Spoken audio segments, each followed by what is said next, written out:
Good morning, good morning বন্ধুরা, আশা করি তোমরা খুব ভালো আছো। আমিও ভালো আছি। তো চলো, আমি সকাল সকাল স্নান করে তোমার দাদাভাইকেও চা করে দিয়েছি, একটু ভাতটা বসিয়ে দিয়েছি। গ্যাস ফ্যাস ধোয়া পায় পরিষ্কার বলে ভাতটা বসানো গেছে। আর আমি চলে এসেছি একদম সকাল সকাল। ঠাকুরে এসে আমি পুজো কমপ্লিট করে নিয়েছি। আর বিশেষ করে সকাল সকাল আমার পুজো করতে খুব ভালো লাগে, ঠাকুরের গান শুনতে ভালো লাগে।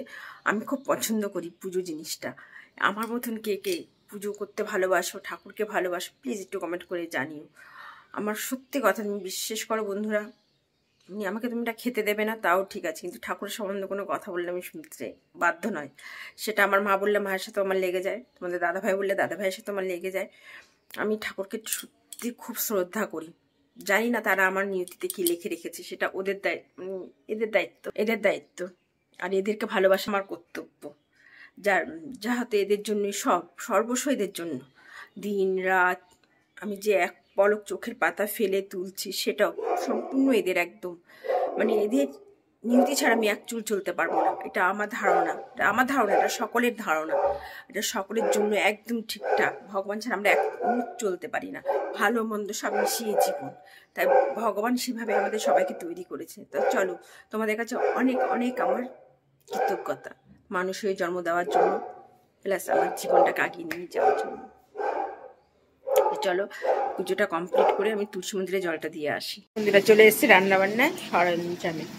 এই দেখো, দিন এনে রেখেছিল ট্যাংরা মাছ। ট্যাংরা মাছটা হবে ছিম, মূলো, আলু আর এই যে বড়ি দিয়ে। ঠিক আছে, মাছ ভাজা হচ্ছে। মাছ তো ফাটে, তোমরা সবাই জানো, খুব ফাটছে। আর ভাজা হচ্ছে কেন, খেতে গেলে কষ্ট করতে হবে। মাছের মাথা দিয়ে হবে বাঁধাকপি। আর এই দেখো, মাছ আছে, জ্যান্ত কাতলা মাছ আছে ছেলের, রান্নার থেকে আমার। আর এই যে আমরা সবাই চা খাই বলে রোজ আমার 1 থেকে 1.5 কেজি করে দুধ আসে, প্লাস একটা দই আমার টাইশনের জন্য। চলো, সেটা বড় কথা না, সেটা সবাই কম বেশি করে সবাই আমি খায়, সেটা না, আমি দেখিয়ে দিলাম বাজারটা যখন এসছে ওর জন্য। আর এদিকে তো পুরো গড়াগড়ি খাচ্ছে, তোলাতুলি হবে। বাঁধাকপিটা ফ্রিজে ছিল, নামিয়েছি, রয়েছে। করবো করে করা হচ্ছে না, করবো। কিন্তু দেখো, আমার শান্তি নেই যে একরকম মাছ করে বাঁধাকপি করে একটা ভাজা করব। কি করব, 2 রকমের যদি মাছ করতে যাই, তারপরে বাঁধাকপি, এগুলো কাটা বাটা, ভীষণ, যারা করো তারা জানো যে কি কষ্টকর জিনিস। এই রান্না করতে করতে আমি নিজে টিফিনে করার সময়ই পেয়ে উঠি না। যাই হোক, এটাই এর নামই হয়েছে সংসার। চলো, রান্নাটা কমপ্লিট করি। চলো বন্ধুরা, দেখো তাড়াহুড়ো করে নিচে নেমে গেছে, কোনো টিফিন করার একদম সময় পাইনি। বাঁধাকপির তরকারি আর মূলো, ছিম, বড়ি দিয়ে ট্যাংরা মাছের ঝোল। আর তোমার চলো দুপুরবেলা খাওয়া দাওয়াটা সেরে নিই। তোমার খুব ব্যস্ততা বলবো কেন। চলো বন্ধুরা, সাজুগুজু করে নিয়েছি, একটুখানি যাচ্ছি। কোথায় যাচ্ছি সেটা তোমাদের বলবো পরে। তাই খুব ব্যস্ততার ভিতরেই যেন আমার জীবনটা কাটে। কাজকর্ম নিয়ে খুব ব্যস্ত থাকি আমি সারাদিন। আমি সিঁড়ি দিয়ে নেমে যাচ্ছি, আমি যাচ্ছি কোথাও। কে দিয়ে আসবে, তোমাদের দাদাভাই আমাকে দিয়ে আসছে। চলো, আমি একটুখানি যাই, কোথায় গিয়ে তোমাদেরকে সেটা শেয়ার। দেখো, আমি দিলে কোথায় চলে এসেছি, ভাসু এসেছি। এই যে সবিতা, ও এসছে বাপের বাড়িতে। সব বসে গল্প করছি, চা খাচ্ছি। আমিও চলে এসেছি, সোমা ফোন করে ডাকলো, সব আড্ডা দিতে চলে এসেছি। ওরা রান্নায় না কি তো আমি জানি না, রান্নায় না কি করছে গো, টিফিন। এই সোমা কি করছো, তোমাকে তো দেখা যাচ্ছে না।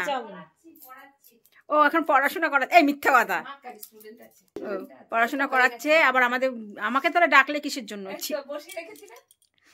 খেতে খাওয়ার জন্য আমাকে ডেকেছে। তাড়াতাড়ি পড়িয়ে আসো। তো চলো, এখানে আড্ডা মারি। খুব মজা করে এসেছিলাম বিয়ে বাড়ির থেকে, তোমাদেরকে সব দিয়েছি ভিডিও। আর এখানেও গল্প করি, কতটা কি গল্প করি না করি তোমাদেরকে যতটা পারবো শেয়ার করবো। এই যে খাওয়ার সার্ভ করছে, দেখেছো? দেখে পুরো মনে হচ্ছে না।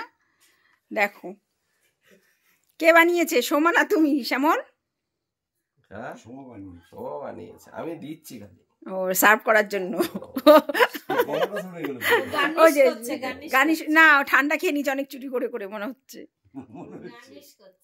সব চাউমিন খাওয়া হবে। ভাই উঠে বাস। চলো বাসির বাড়িতে থেকে আনন্দ করে রাত্রিবেলা খাওয়া দাওয়া সেরে এসেছি। বাড়ির খাওয়া দাওয়া সব ফ্রিজে রেখে দিলাম। তো চলো, গুড নাইট, বাই।